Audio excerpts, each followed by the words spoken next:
Welcome to the Janine Bolon Show, where we share tips from around the globe as we guide practical people with their finances using money tips, increase their incomes through side businesses, and maintain their sanity by staying in their creative zone.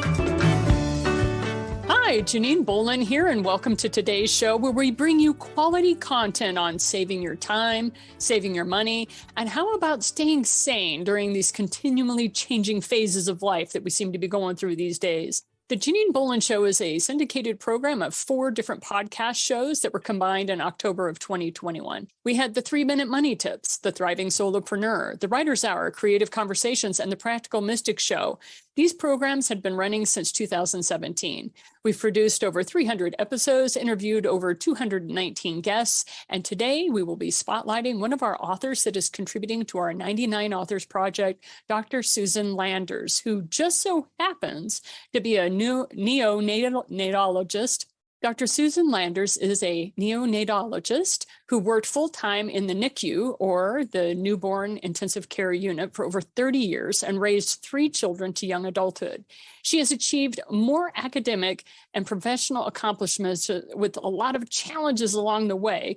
And there was one particularly difficult event that during her midlife that prompted her to make a career change. She loves to tell stories that reassure younger mothers who are working full-time that they too can be good enough, that's in quotes that you can't see, good enough moms. She supports mothers through her social media and blog posts. She also advocates for physicians and nurses and their mental health, because seriously, the topic of burnout, tell me the last couple of years, right?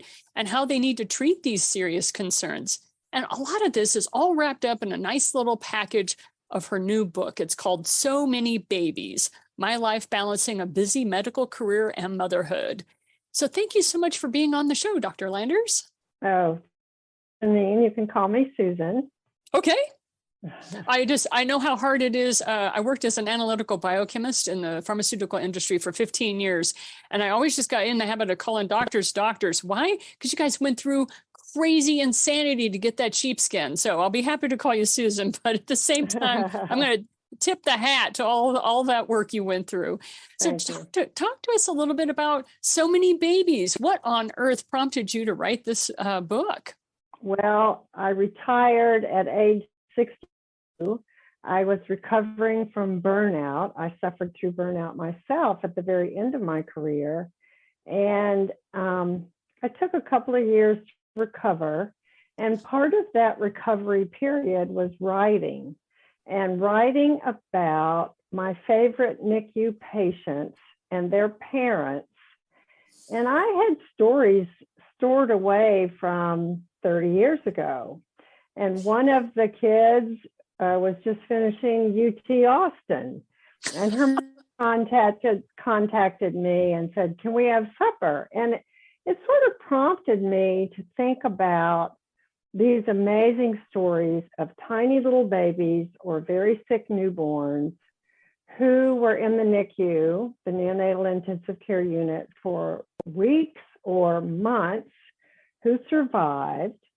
And I wanted to tell the stories of what it was really like to be in a NICU, to work in a NICU, to be a parent in the NICU. Although I never had that experience, I was a high-risk pregnancy early in my life and my career. And so I started writing my book as the NICU stories. And I thought I picked out some good examples of the best, worst, and the ethical challenges and relationships with partners and other team members.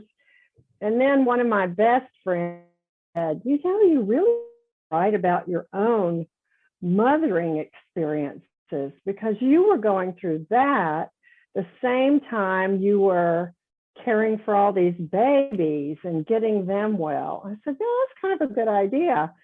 So I wove together the 2 narratives. One was the doctor who interacted with parents, who cared for babies and healed them.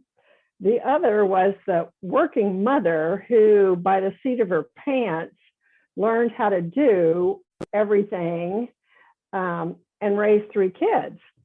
I had a physician husband, so I was very lucky that he helped and we could afford a nanny.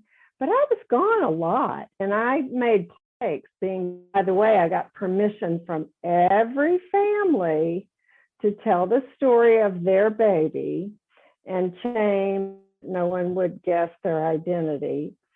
I decided to tell the truth about my life too.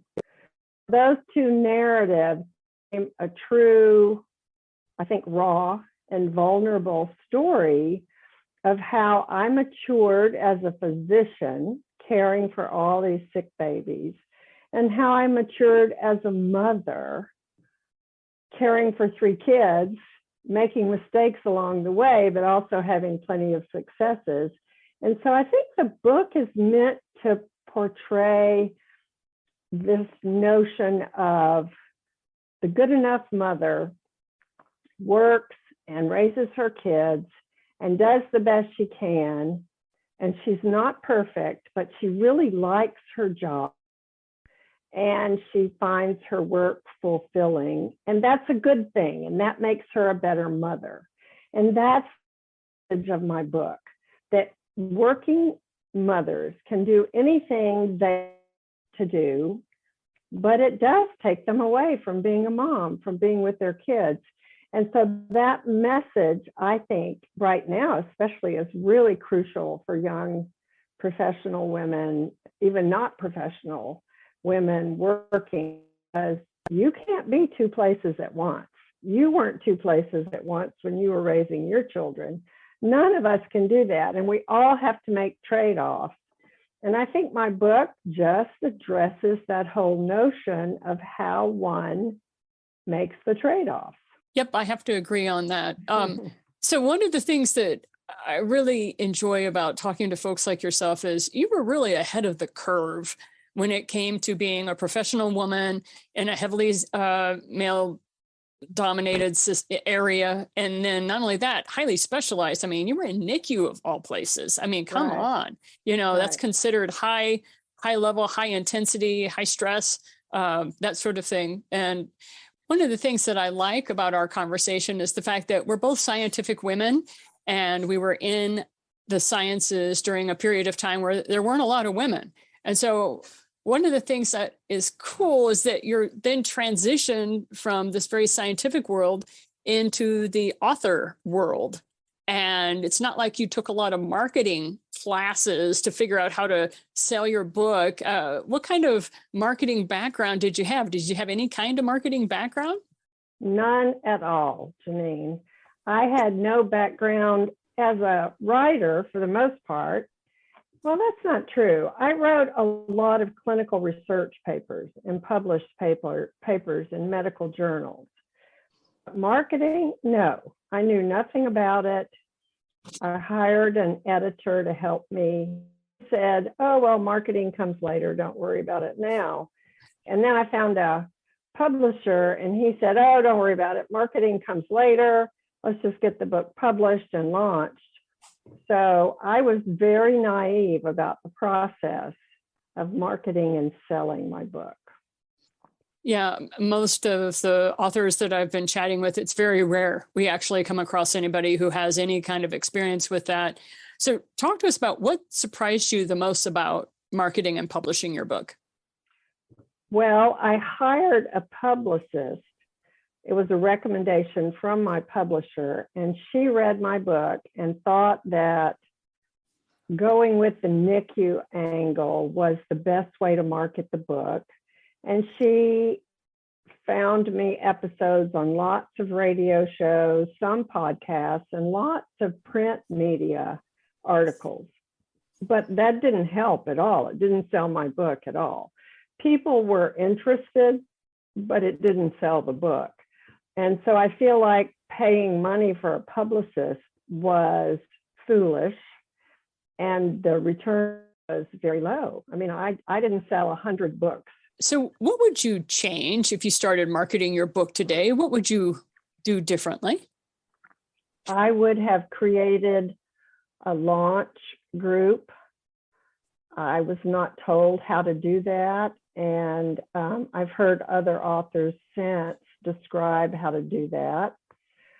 So I would do that. I would probably hire somebody to tell me about marketing on social media and how to use that as a way to sell books.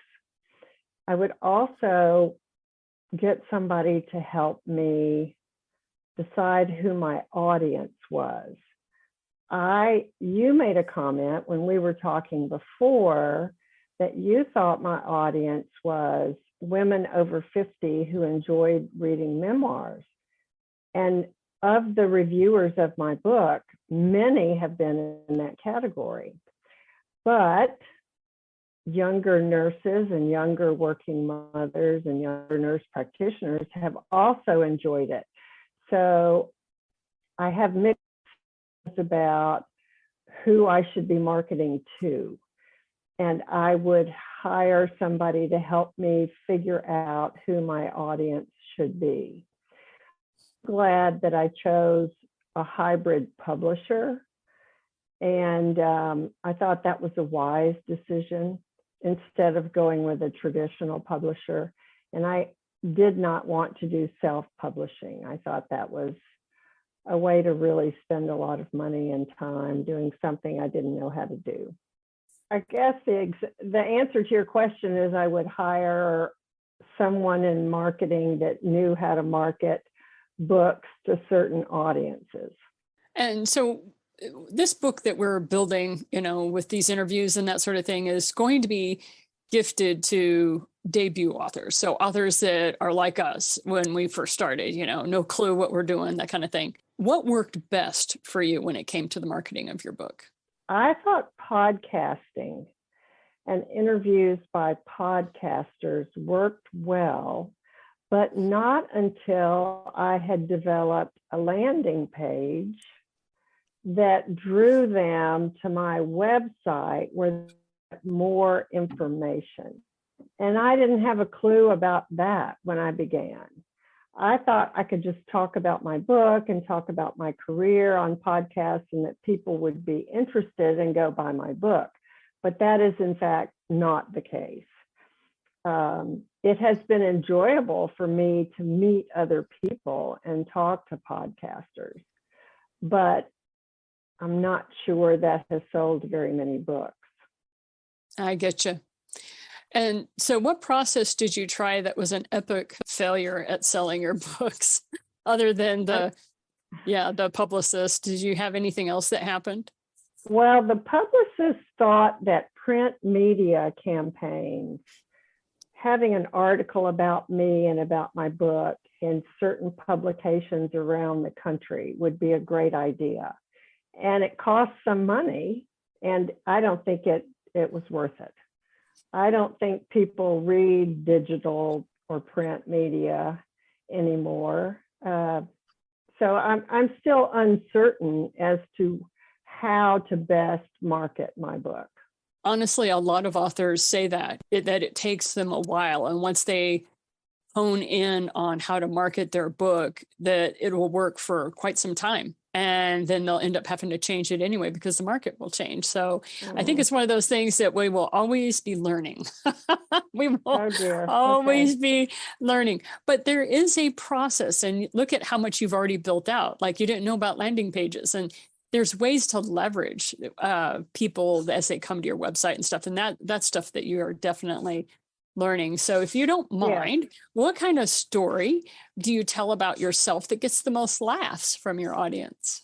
Well, when I visit with the moms in the NICU, those are mothers whose babies are patients in the NICU, and things are going well, and I get to know the mothers and we talk, they invariably will tell me stories about their other children. And I'll say, oh gosh, mine are the same way.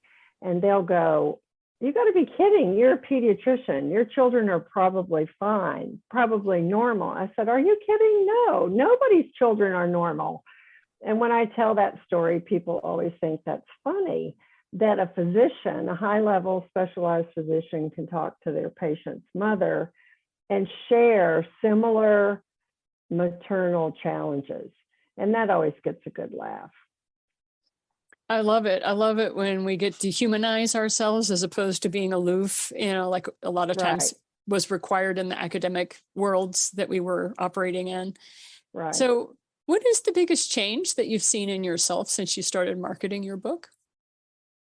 I have become more able to talk about myself and to promote my ideas. I am very proud of writing a blog and writing a newsletter, but I'm not confident yet in my ability to market my book.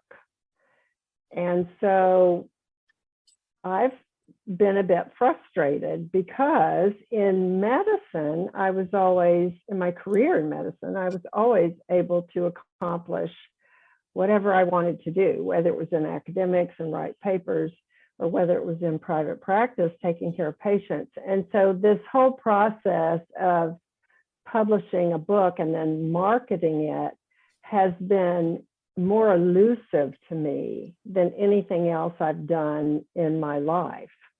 That may surprise some people, but it's true. Well, and I can talk to that specifically in the pharmaceutical way of there is no silver bullet yet for authors. And the silver bullet is that one broad spectrum antibiotic or that one sort of medicine that I knew Susan would be interested in, is that they haven't found that for authors yet. There is no one right way to market your books. What works for one author may not work for another. And so that's one of the reasons I am setting up doing this book and writing this book in this way, is because this all works well for me, right?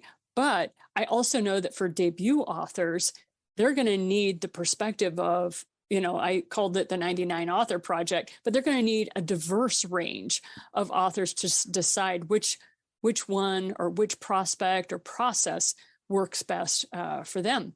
And it's going to take some time. It's a little bit of trial and error. And so basically, just to let you know, you're in R&D.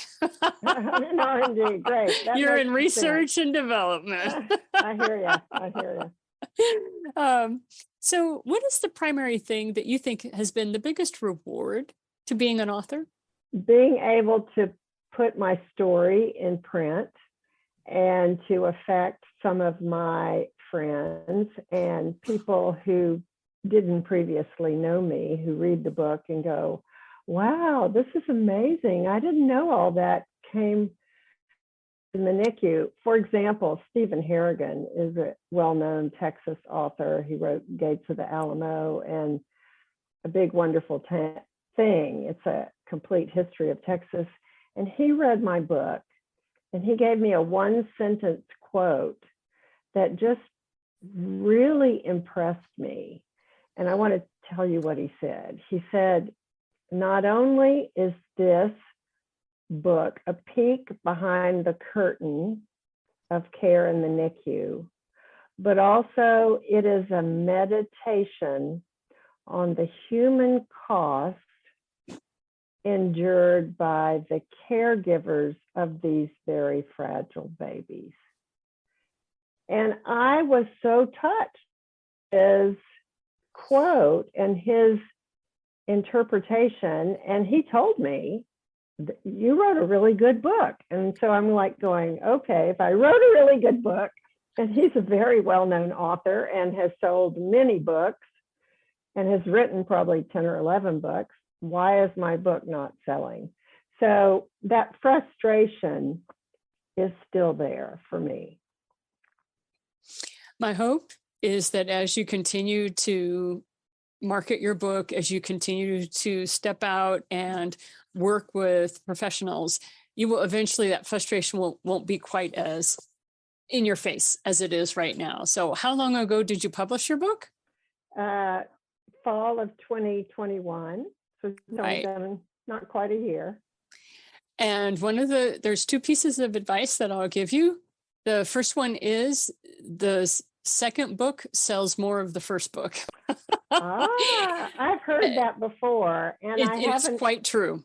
It is quite true. I sold more copies of my first book when I wrote my third book, and I sold 7,000 copies that year. Now, please realize I was also an Wow. adjunct professor at an institution. The year was 2005, and I had 4 small children. So marketing my book was not at the top of my priority list. So, but I still was able to sell 7,000 copies in that period of time because of the organic nature of having that third book out and doing that third book's launch. So that's one aspect. The second one is making sure that you're doing speaking gigs at least once a week. And that is something that you're already doing. So you just keep getting on podcasts, you keep talking to your readers, that sort of thing. And that will help you sell more books. But it really is start working on book number 2 and then bring your readers along for the ride. Like set up an online course or something like that where you have them as your beta readers and talk to them pretty frequently about what they want to see and what they want to read, that sort of thing. You have so much information in your head between your ears that I know there's a lot there. And that sometimes will cause us to have analysis paralysis, as you and I are very well aware. Right. I do have an idea for a second book, and I just haven't moved forward with it. But that's a great idea to ask my readers, my newsletter subscribers, what they want to hear and what they would like to hear more of. Correct. And it's ever so helpful if you'll put down 2 or 3 ideas. And you'll always have, as I like to call them, my little rebel readers.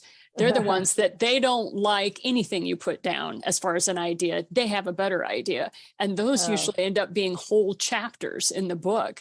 My little rebel readers are the ones that'll give me ideas that end up being sometime in one book, 2/3 of the book was based on the ideas they came up with. And so I always look for those readers of dissension.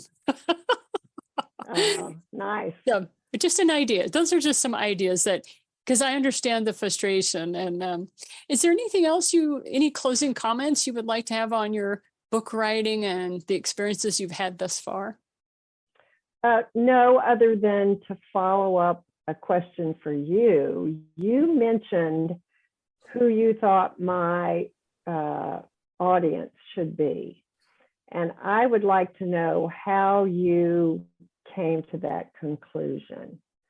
Did you just decide memoirs are read by women over 50 categorically, or was there another way you made that decision? I made the decision based on several focus groups that I've been a part of when I asked them why people liked reading my metaphysical books, the books where I talk about my spiritual journey. And the reason I mentioned the women over age 50 that like biographies is that's what I kept getting over and over again. And since your book was based on your personal experiences, biographies sell very well to that demographic.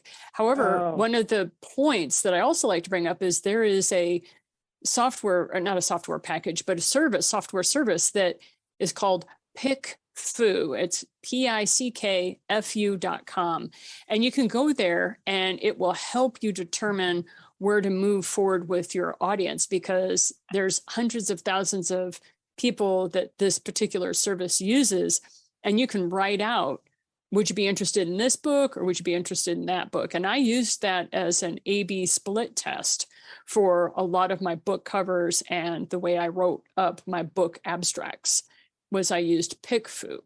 So I just throw that out there, and that way you're actually getting hard scientific data points as opposed to just different people's opinions based on their personal experience. It's always better to go with A/B split testing, because you may be surprised by what the data brings up, as you know. Yes. Well, thank you for that tip. I appreciate it. You bet. Anything I can do to help out a fellow author. Any last thoughts? No, I just want people to be kind to their healthcare providers, given what we've been through the last couple of years in the pandemic, whether they're authors or whether they're just still in the trenches, taking care of patients. They're really tired. Many of them are really burnt out. And I want people listening to this to take a deep breath and think about how much of a challenge it's been to take care of patients for the last 2 years. Exactly. Well, thank you so much for being one of our spotlighted authors, Susan. I appreciate you very much. Thank you, Janine. And that's it. Dr. Landers has answered all our questions, and we have more information for you. All you have to do is go to her website, and you can find that at Susan Landers MD, SusanLandersMD.com, where you'll be able to get more information on her and the books that she will be writing. And we hope we get to hear a lot more stories from her. Now, if you are an author or you know of an author that you would like us to spotlight, please visit our website at authorpodcasting.com, where you will find the 99 Author Project listed. Now, we talk to authors from all walks of life, fiction, nonfiction, doesn't matter the genre, as we build out book number 12, which is Advice from Authors to Authors, and we're publishing it in 2023. And this is Janine Bolon signing off with you today, and all of us here at the 8 Gates that produces the Janine Bolon Show. We wish you a wonderful week, and we encourage you to get your message, your story, or your knowledge out into the world and make it a better place, just like these authors are that we're interviewing this year. We'll see you again next week. And until then, keep sharing what you know with others. Keep shining that light that's just you. And don't forget to go out today and just do something that's plain fun for yourself. We'll talk with you later and see you next week. Thank you for listening to the Janine Bolon Show. Be sure to subscribe to our show notes by going to the JanineBolonShow.com, where you'll find additional resources as well as the opportunity to sign up to receive our program in your email each week. Be sure to visit our sponsor at the8gates.com.